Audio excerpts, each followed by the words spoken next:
Hello student, चलो हम अभी प्रश्नोत्तर करते हैं अनमोल वाणी कबीर का। निम्नलिखित प्रश्नों के उत्तर 2-3 वाक्यों में दीजिए।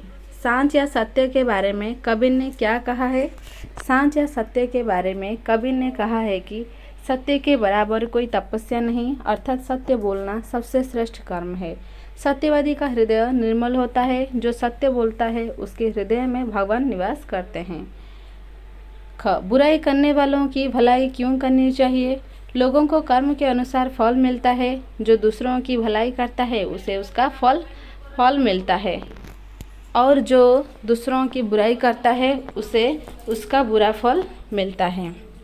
इसीलिए हमें बुराई करने वालों की भी भलाई करनी चाहिए। धीरे धीरे सब कुछ कैसे होता है, इसके लिए कवि ने कौन सा उदाहरण दिया है? धीरे धीरे सब कुछ होता है, इसके लिए कबीर ने वृक्ष का उदाहरण दिया है। पेड़ों को अधिक से अधिक सिंचने पर भी पेड़ पूर्ण विकसित नहीं होते। यह होने के बाद ही उसमें फल लगते हैं। वक्त के आने से ही पेड़ में फल लगते हैं। सब काम समय आने पर पूर्ण होता है, इसीलिए व्यग्र न होकर धीरज रखना चाहिए। निम्नलिखित पदों के अर्थ 2-3 वाक्यों में स्पष्ट कीजिए। जाके हृदय सांच है ताके हृदय आप, जिसके हृदय में सत्य का निवास होता है, अर्थात जो सत्यवादी होता है उसके हृदय में भगवान निवास करते हैं। सत्यवादी का हृदय निर्मल पाप रहित होता है और निर्मल हृदय भगवान को प्रिय है।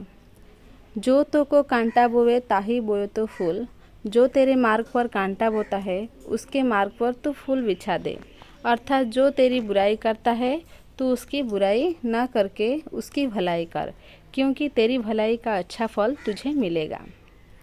माली सिंचे 100 घड़ा ऋतु आए फल होयो, पेड़ लगाकर उसको 100 घड़े पानी से सिंचने पर भी समय आने से पहले उसमें फल नहीं लगते। पेड़ में फल लगने के लिए पेड़ में परिपक्वता आनी चाहिए, और परिपक्वता के लिए समय लगता है, अर्थात प्रत्येक काम के लिए कुछ न कुछ समय लगता है। कबीरदास जी ने कहते हैं कि उचित समय पर सारे काम हो जाते हैं, इसीलिए धीरज रखना चाहिए। निम्नलिखित प्रश्नों के उत्तर एक एक वाक्य में दीजिए। किसके बराबर तप नहीं? सांच के बराबर तप नहीं। झूठ के बराबर क्या नहीं? झूठ के बराबर पाप नहीं। जिसके हृदय में सांच है उसके हृदय में कौन होते हैं? जिसके हृदय में सांच है उसके हृदय में भगवान होते हैं।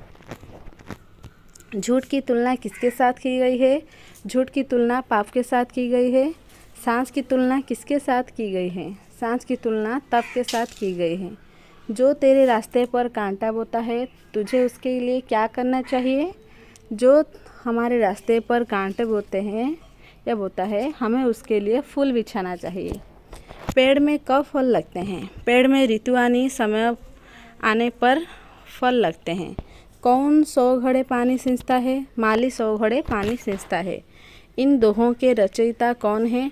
इन दोहों के रचयिता कबीरदास हैं। प्रथम दोहे में आप शब्द का क्या अर्थ है? प्रथम दोहे में आप शब्द का अर्थ है भगवान। चलो अभी हम भाषा ज्ञान करते हैं। निम्नलिखित शब्दों के विपरीत या विलोम शब्द लिखिए। सांच, पाप, बुरा, धीर, कांटा। सांच उसका विलोम शब्द है झूठ। पाप का विलोम शब्द होता है पुण्य। बुरा का विलोम शब्द होता है अच्छा।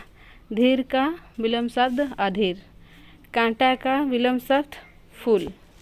निम्नलिखित शब्दों के समानार्थी शब्द कोष्ठक से चुनकर लिखिए। बराबर, झूठ, पाप, हृदय, फूल, घड़ा, ऋतु। मौसम, सम्मान, कलुष, दिल, पुष्प, घट। बराबर का समानार्थी निम्नलिखित शब्दों के समानार्थी शब्द कोष्ठक से चुनकर लिखिए।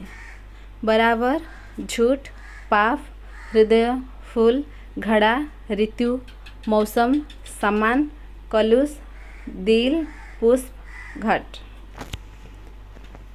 बराबर का समानार्थी शब्द है समान। झूठ का समानार्थी शब्द है मिथ्या। पाप का समानार्थी शब्द है कलुष। हृदय का समानार्थी शब्द है दिल।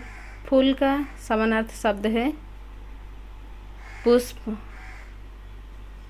घड़ा का समानार्थी शब्द है घट। ऋतु का समानार्थी शब्द है मौसम।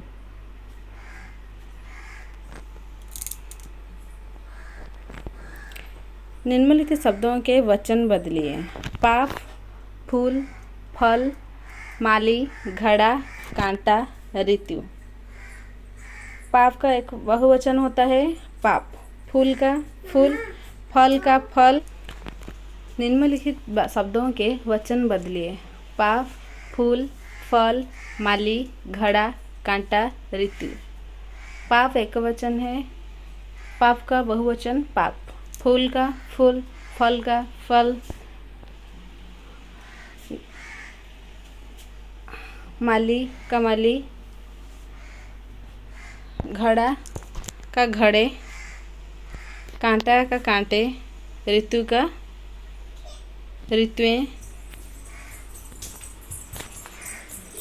इन शब्दों के खड़ी बोली रूप लिखिए।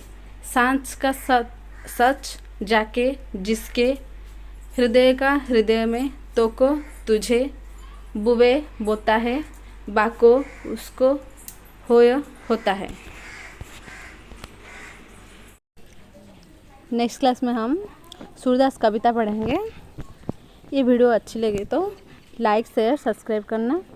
Thank you, bye bye.